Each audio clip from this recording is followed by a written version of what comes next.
আউযুবিল্লাহি মিনাশ শাইতানির রাজিম। বিসমিল্লাহির রহমানির রহিম। আলহামদুলিল্লাহি রাব্বিল আলামিন ওয়াসসালাতু ওয়াসসালামু আলা সাইয়্যিদুল মুরসালিন ওয়া আলা আলিহি ওয়া আসহাবিহি ওয়া আজওয়াজিহি ওয়া বারিক ওয়া সাল্লিম। দেশ ও বিদেশে দূরের ও কাছের সম্মানিত ভাই ও বোনেরা, আসসালামু আলাইকুম ওয়া রাহমাতুল্লাহি ওয়া বারাকাতুহু। যারা আমার এই ভিডিওটা দেখবেন, ইনশাআল্লাহ সবাই লাইক ও শেয়ার করবেন, যাতে করে এই দাওয়াত প্রত্যেক মুসলমানের কাছে, প্রত্যেকটা মানুষের কাছে পৌঁছে যায়। এতে করে আমরা দুনিয়া ও আখিরাতে ইনশাআল্লাহ যা পাবো। আমরা যারা মুসলমান সবাই আল্লাহকে বিশ্বাস করি, পরকাল, জান্নাত, জাহান্নামকে বিশ্বাস করি এবং প্রত্যেকেই কালেমাকে বিশ্বাস করি, কোরআনকে বিশ্বাস করি। কালেমা না পড়লে মুসলমান হওয়া যায় না, এ কথাও বিশ্বাস করি। কিন্তু কালেমার যে সংজ্ঞা, যে কালেমার কথা বলতে গিয়ে আমাদের নবী, প্রিয় নবী হজরত মুহাম্মদ সাল্লাল্লাহু আলাইহি ওয়াসাল্লাম দন্দন মোবারক শহীদ করেছেন এবং অসংখ্যবার তাকে জালেমের হাতে নির্যাতিত হতে হয়েছে। সেই কালেমার কথা বলতে গিয়ে আমাদের অসংখ্য ভাই জেল জুলুম এর কঠোর নির্যাতনের শিকার হতে হয়েছে।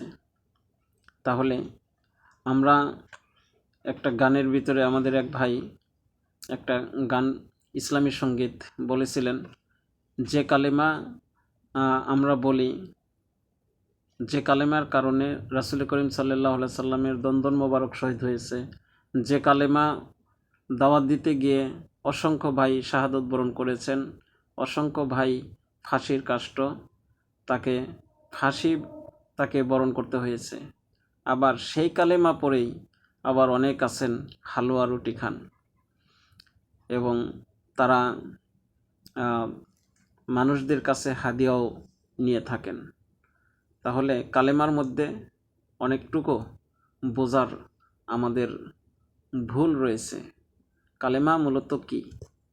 আমরা মুখে বলি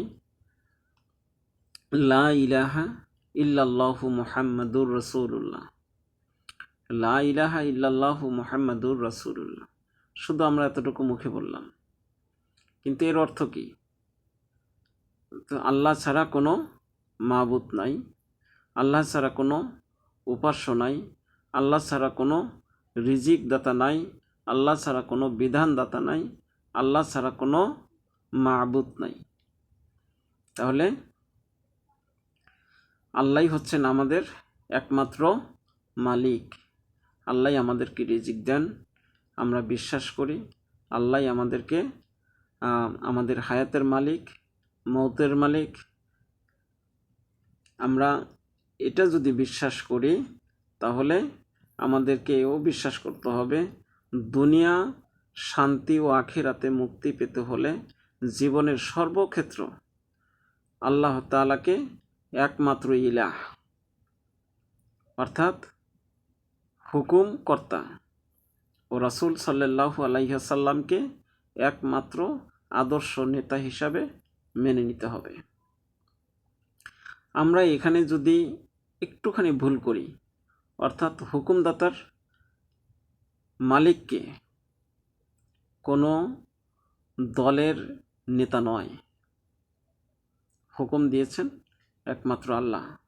আল্লাহ যে আমাদেরকে তার পক্ষ থেকে নাজিলকৃত কোরআন, যে গাইড বুক, যে সংবিধান প্রেরণ করেছেন, সেই মোতাবেক আমাকে আমার ব্যক্তি জীবন, পারিবারিক জীবন, সামাজিক জীবন, রাষ্ট্রীয় জীবন পরিচালনা করতে হবে। এবং আমাদের নেতাই একমাত্র, মুসলমানের নেতা হবে একমাত্র হজরত মুহাম্মদ সাল্লাল্লাহু আলাইহি ওয়াসাল্লাম। তিনি আমাদের আদর্শের নেতা। আমরা যদি তাকে আমাদের আদর্শের নেতা হিসাবে মেনে নেই, তাহলে দুনিয়া এবং আখিরাতে মুক্তি পাওয়া সম্ভব। এক্ষেত্রে অন্যথায় যদি আমরা কোনো ব্যক্তিকে আমাদের আদর্শের নেতা হিসাবে মানি। অনেকেই আছেন দলের নেতাকে তাদের আদর্শের নেতা হিসাবে মেনে নেন। যে নেতা নামাজ পড়ে না, যে নেতা মানুষকে আল্লাহর দ্বীনের দিকে আহ্বান করে না, সে নেতা আমাকে কেমনে দুনিয়া এবং আখিরাতে মুক্তি পেতে, তার মাধ্যমে মুক্তি পেতে পারি। উনি তো আমাদের মুসলমানের, যারা নিজেকে মুসলমান হিসেবে দাবি করি, তার নেতা কখনোই অন্য কাউকে মানা ঠিক নয়। তাহলে বুঝতে হবে এখানে আমাদের বোঝার অনেক ভুল। এই জন্য আমাদেরকে নিজেদেরকে সংশোধন করতে হবে। সংশোধন করতে হলে বেশি বেশি ইসলামিক বই পড়তে হবে। প্রিয় ভাই ও বোনেরা,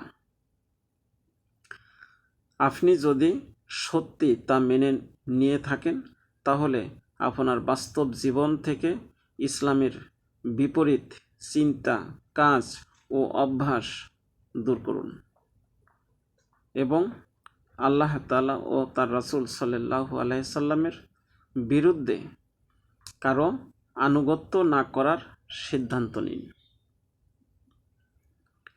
এ দুটো নীতি অনুযায়ী খাঁটি মুসলিম হিসাবে জীবনযাপন করতে চাইলে জামাতবদ্ধ হয়ে সৎ লোকদেরকে নেতৃত্ব, অসৎ লোকদেরকে নেতৃত্ব থেকে সরিয়ে দিন এবং সমাজ ও রাষ্ট্রের সকল স্তরে ঈমানদার, আল্লাহভীরু, সৎ ও যোগ্য লোকদের হাতে নেতৃত্ব তুলে দিন। প্রিয় ভাই ও বোনেরা, আজকে বাংলাদেশে এত অন্যায়, এত অত্যাচার, এত হত্যা, খুন, জুলুম, মানুষের ন্যায্য বিচার না পাওয়ার একটাই কারণ, সেটি হচ্ছে আমাদের দেশে মুসলমানের সংখ্যা বেশি। আমরা মুসলমানের দিক থেকে সংখ্যায় বেশি, কিন্তু মুসলমানের কাজ আমরা করি না এবং সৎ নেতৃত্বের অভাবের কারণে আজকে দেশের এত অধঃপতন। যদি এই দেশে সৎ এবং যোগ্য নেতৃত্বে ব্যক্তিরা নেতৃত্ব দিতেন, তাহলে এই দেশে আপনার সোনার দেশ হিসাবে পরিণত হতো।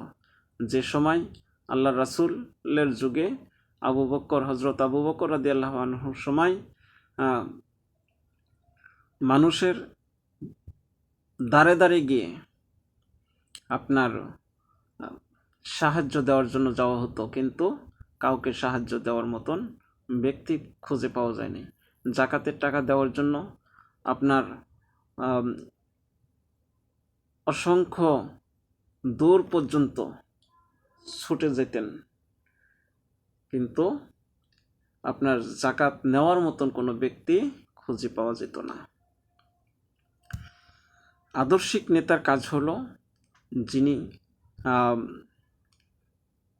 আমাদের আদর্শিক নেতা দেশ পরিচালনা করবেন, মানুষের দ্বারে দ্বারে গিয়ে দেখবেন কোন মানুষ কোন অবস্থায় রয়েছে, তার অবস্থা পর্যালোচনা করে তাকে সেইভাবে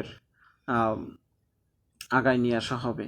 যদি আজকে কোরআনের শাসন এবং সৎ নেতৃত্ব এদেশে প্রতিষ্ঠা করা যায়, তাহলে আমাদের বিশ্বাস কোনো ব্যক্তি দরিদ্র থাকবে না, কোনো ব্যক্তি অসহায় অবস্থায় জীবনযাপন করবে না, কোনো ব্যক্তি রাস্তাঘাটে, রেল লাইনে, স্টেশনে, বিভিন্ন জায়গায় আপনার বাড়ি ঘরহীন অবস্থায় জীবনযাপন করতে হবে না।